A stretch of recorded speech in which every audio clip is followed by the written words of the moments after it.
নিম্নচাপ ও ইছামতি নদীর অব্যাহত জোয়ারে পানি ঢুকছে যশোরের শাসা উপজেলার অন্তত 5টি গ্রামে। পানিবন্দী জীবনযাপন করছে শতাধিক পরিবার। মাঠ ঘাট ডুবে গেছে, অনেকের ঘর বাড়িতেও পানি প্রবেশ করছে।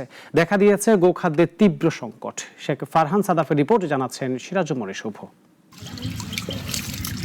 নিম্নচাপের ফলে যশোরের ইছামতি নদী ফুলে ফেঁপে উঠেছে।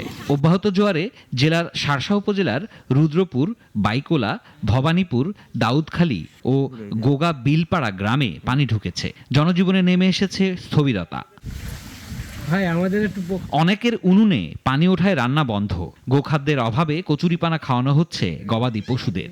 আগে যে বান্দার ছিল, বান্দার থেকে যদি ওইটা না কাটানো হতো, তাই আস্তে আস্তে আমাদের ফসলটা আমরা কিছুটা পাতাম, তাও পারলাম না। হাজার হাজার বিঘা জমি, পাট, আমন ধান ও বড় ধান নষ্ট হয়ে গেছে। এই যে আমাদের এখন খুব করুণীয় অবস্থা। ভারতের পানিতে সব বসে গেছে, ধান গেছে, পাট গেছে, বাড়ি ঘর সব গেছে, রান্না করে খেতে পারি না। গ্রামবাসীরা জানান, বাড়ির চারপাশে মাজা পানি, কলার ভেলায় করে যাতায়াত করছেন তারা। 300 থেকে 400 পরিবার গ্রাম থেকে বিচ্ছিন্ন। আমাদের সুইচ গেট ভালো নেই। সুইচ গেটটা যদি ভালো থাকতো আজকে আমাদের এই দুর্ঘটনা হতো না। তা আমরা সরকারের কাছে দাবি করি আমাদের সুইচ গেটটা নির্মাণ করে ঠিক করে দিই। ভারতীয় পানি ঢুকে আমাদের এখানে সব কিছু জলাবদ্ধ।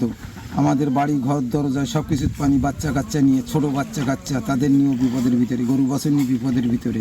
স্থানীয়দের অভিযোগ, ত্রুটিপূর্ণ সুইচ গেটের কারণে ইছামতির জোয়ারের পানিতে প্রতি বছরই প্লাবিত হয় বিলের জমি। জানতে চাইলে উপজেলা নির্বাহী কর্মকর্তা বলেন, প্লাবিত অঞ্চলের মানুষের জন্য উপজেলা থেকে থাকার ব্যবস্থা নেওয়ার কথা।